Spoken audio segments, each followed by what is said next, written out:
بسم اللہ الرحمن الرحیم۔ السلام علیکم اسٹوڈنٹس، لیکچر نمبر 2 کے دوسرے حصے کی ویڈیو آپ کے سامنے پیش ہے۔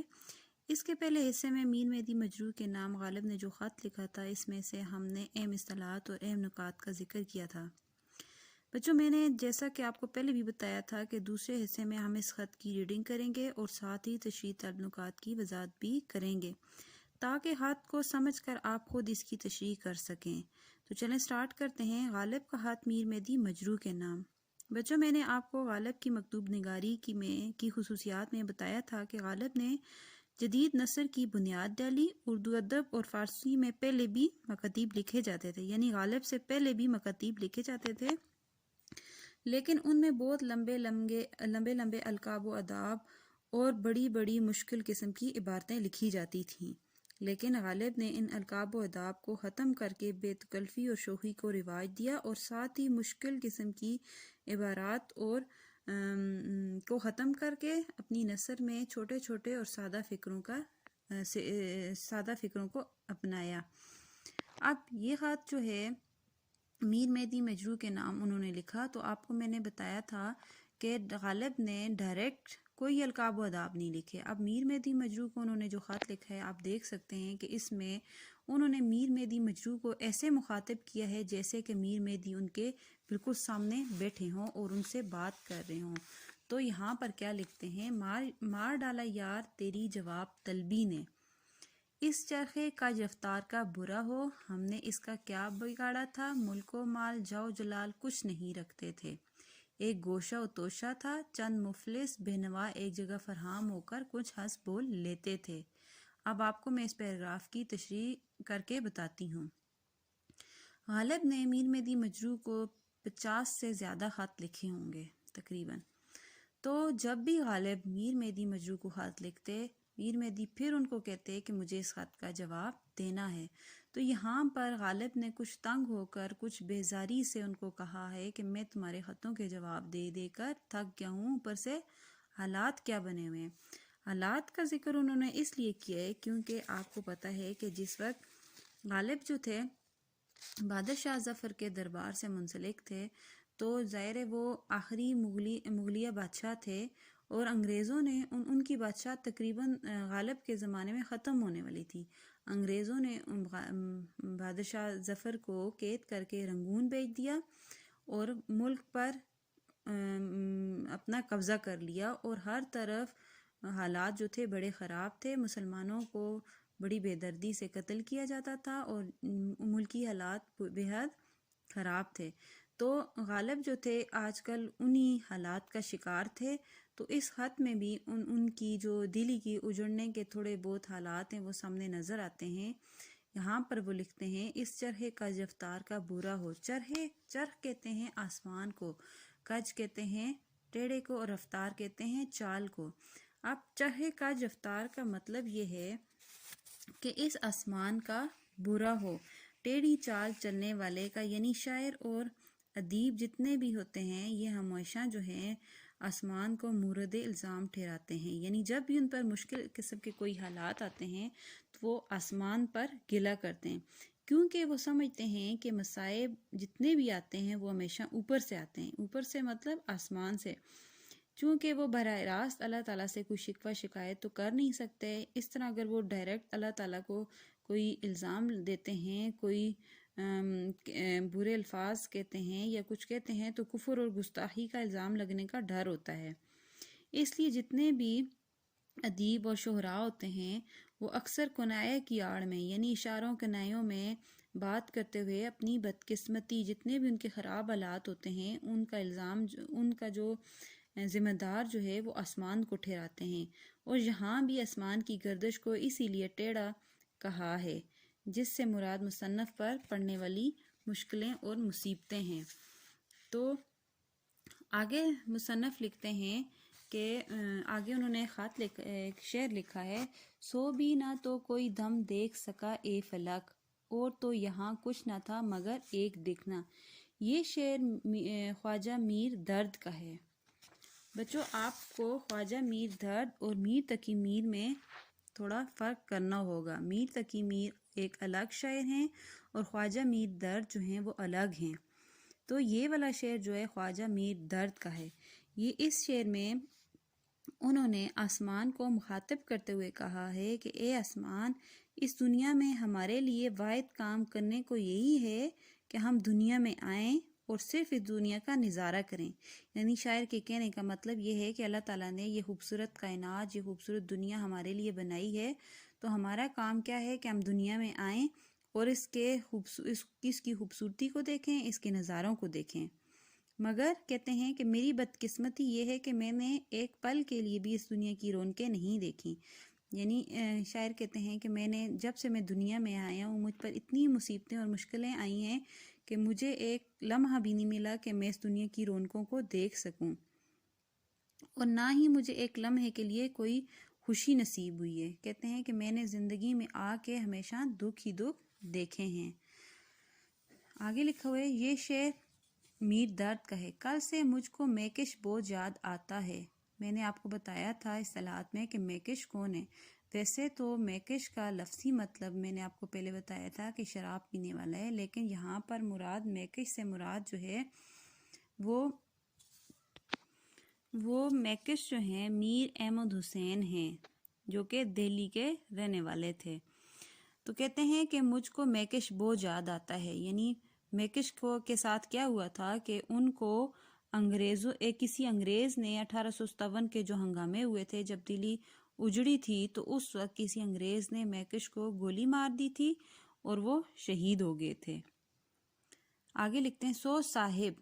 کہتے ہیں تو سو صاحب اب تم ہی بتاؤ کہ میں تم کو کیا لکھوں، یعنی میں تمہیں کون سے حالات لکھوں. یہاں پر یعنی دلی میں حالات اتنے زیادہ خراب ہیں، مسلمانوں پر ظلم و ستم ہو رہے ہیں، تو تم مجھے بتاؤ میں تمہیں کیا لکھوں. کیا وہ مصیبتیں میں لکھ سکتا ہوں؟ وہ صحبتیں، وہ تقریریں جو یاد کرتے ہو. کہتے ہیں کہ وہ جو ہم ساتھ مل بیٹھتے تھے اور کچھ بول لیتے تھے تو کچھ بن نہیں آتی. کہتے ہیں کہ مجھے اس کے علاوہ تو اور کچھ بھی یاد نہیں ہے کہ ہم جب اکٹھے بیٹھتے تھے اور کچھ ہنس بول لیتے تھے. مجھ سے خط پر خط لکھواتے ہو کہ مجھے ہر بار خط لکھتے ہو اور کہتے ہو خط کا جواب ضرور دینا، تو کیوں مجھ سے میری تباہی، میری بربادی کے حالات مجھ سے لکھواتے ہو؟ آنسوؤں سے پیاس نہیں بوجھتی. کہتے ہیں کہ مجھے اتنے زیادہ دکھ ہیں، اتنی زیادہ میں نے پریشانیاں دیکھ لی ہیں، اتنے زیادہ یہاں کے حالات خراب ہیں، یہاں پہ ہر طرف خون ہی خون بہہ رہا ہے، تو میرے جو آنسو ہیں وہ نہیں بجھ رہے، یہ پیاس جو ہے نہیں ختم ہو رہی. یعنی میں جو تمہیں یہ خط لکھ رہا ہوں یہ تحریر تلافی اس تقریر کی نہیں کر سکتی. کہتے ہیں کہ جو ہم ساتھ مل بیٹھتے تھے، جو ہم ہنس بول لیتے تھے، جو ہم دکھ سکھ کر لیتے تھے، جو ہماری کچھ شاعری کی محفلیں، مجلسیں ہم سجا لیتے تھے، تو یہ تحریر جو میں لکھ رہا ہوں اس کی تلافی نہیں کر سکتی جو اجڑ گئی ہماری محفلیں. بہرحال کچھ لکھتا ہوں. کہتے ہیں کہ میں پھر بھی کچھ لکھتا ہوں، دیکھو کیا لکھتا ہوں. کہتے ہیں کہ میں لکھتا ہوں اور دیکھو مجھ سے کیا لکھا جاتا ہے. سنو. کہتے ہیں تو سنو. پینشن کی رپورٹ کا ابھی کچھ حال معلوم نہیں، دیر آئے درست آئے. کہتے ہیں کہ ابھی تک میری جو پینشن مجھ سے انگریزوں نے روک لی ہے ابھی تک بحال نہیں ہوئی. شاید کہ کبھی یہ بحال ہو جائے، امید تو ہے مجھے. شاید کہ جس طرح کے محاورہ ہے دیر آئے درست آئے، کہ دیر صحیح لیکن میرا کام ہو ہی جائے گا. آگے چل کے لکھتے ہیں بھائی میں تم سے بہت ارزودہ ہوں. کہتے ہیں کہ میں تم سے بہت زیادہ خفا ہوں، میں تم سے بہت زیادہ، مجھے تم سے شکایت ہے. میرن صاحب. میرن صاحب کون ہے؟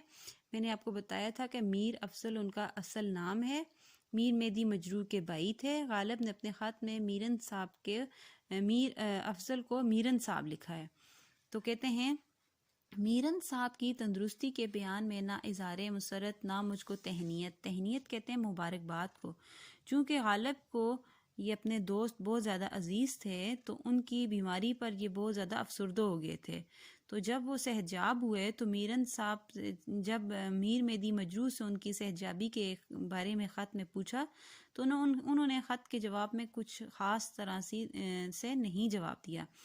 تو غالب خفا ہو گئے اور انہوں نے کہا کہ تم نے مجھے کوئی مبارکباد نہیں دی، بلکہ اس طرح سے لکھا گیا کہ گویا ان کا تندرست ہونا تم کو ناگوار ہوا ہو.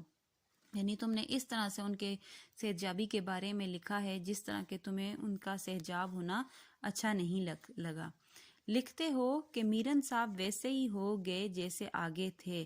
اب تم نے کیا لکھا ہے ان کے بارے میں کہ تم اس طرح سے لکھتے ہو جیسے پہلے ہی تھے، ویسے ہی ہو گئے جیسے پہلے تھے، یعنی اسی طرح اچھلتے کودتے پھرتے ہیں، یعنی وہ صحتیاب ہو گئے اور ہر جگہ آتے جاتے اچھلتے کودتے پھرتے ہیں۔ اس کے معنی یہ ہوئے کہ ہے کیا غضب ہوا، یہ کیوں اچھے ہو گئے، یعنی اس کا مطلب تو یہ ہے کہ یہ کیوں اچھے ہو گئے، کیوں صحتیاب ہو گئے، تم نہیں چاہتے تھے کہ یہ صحتیاب ہو جائیں۔ یہ باتیں تمہاری ہم کو پسند نہیں آتی، یعنی یہ جو تم جس طرح کی تم باتیں کرتے ہو میرے دوست کے بارے میں، مجھے یہ تمہاری باتیں پسند نہیں آئی۔ تم نے میر کا وہ مقطع تو سنا ہوگا، بے تغیر الفاظ لکھتا ہوں، یعنی تم نے میر کا وہ شعر سنا ہوگا، میں اس کو تھوڑا سا تبدیل کر کے لکھتا ہوں۔ کیوں نہ میرن کو محتنم جانے، دلی والوں میں ایک بچہ ہے یہ۔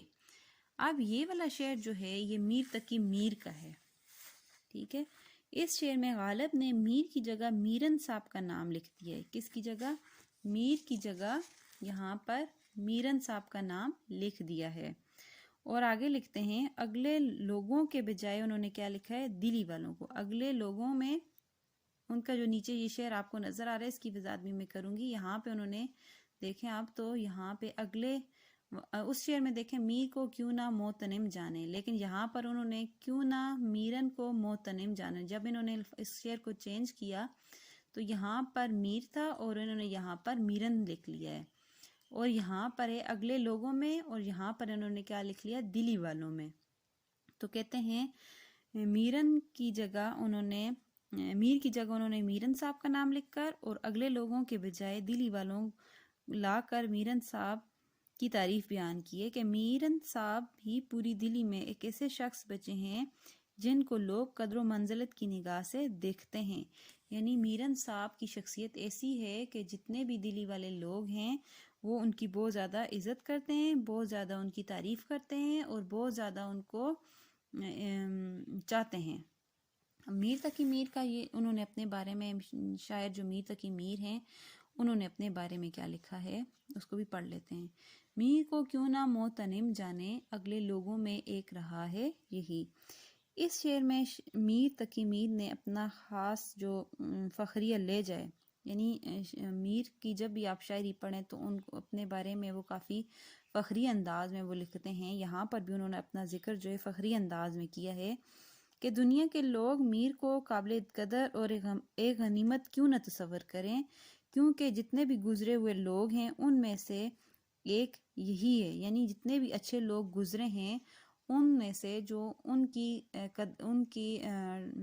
ان جیسا جو تھا یا ان کی طرح کا کوئی ایک شخص بچا ہے تو وہ میر ہے، جن کی لوگ عزت کرتے ہیں، یعنی جس میر کی لوگ عزت کرتے ہیں۔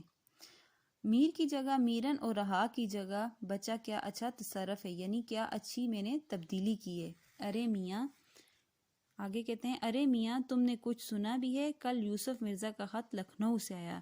اب یہاں پر دوبارہ میر مہدی مجروح کو مخاطب کرتے ہیں کہ تم نے سنا ہے کہ کل یوسف مرزا کا خط لکھنؤ سے آیا ہے۔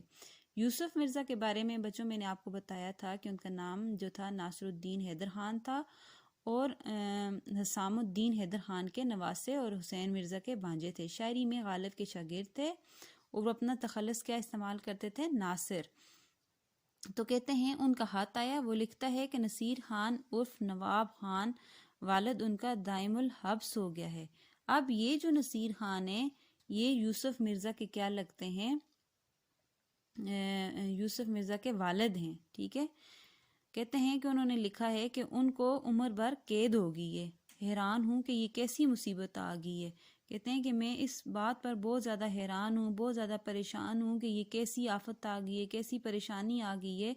یوسف مرزا تو جھوٹ کاہے کو لکھے گا، یعنی یوسف مرزا اپنے باپ کے بارے میں خط جھوٹ کیوں لکھے گا، خدا کرے اس نے جھوٹ سنا ہو۔ کہتے ہیں وہ جھوٹ لکھے گا تو نہیں، اب اللہ کرے کہ اس نے جھوٹ سنا ہو۔ پھر آخر میں وہ لکھتے ہیں میر سرفراز حسین کو دعا پہنچے۔ میر سرفراز حسین کے بارے میں وہ کہتے ہیں کہ ان کو میری طرف سے دعا پہنچے۔ ان کے چھوٹے بھائی ہیں میر سرفراز حسین، میر مہدی مجروح کو ان کو دعائیہ الفاظ سے نوازتے ہیں، اور یہ خط لکھا ہے غالب نے اپریل 1859 کو۔ تو بچوں امید ہے آپ کو اس خط کی سمجھ آئی ہوگی۔ تو اگلی ویڈیو میں آپ کو اس کا سیاق و سباق کے حوالے سے اس کی تشریح کرنا بھی بتاؤں گی، تو آپ تب تک اس کا خلاصہ اپنے الفاظ میں لکھیں۔ شکریہ۔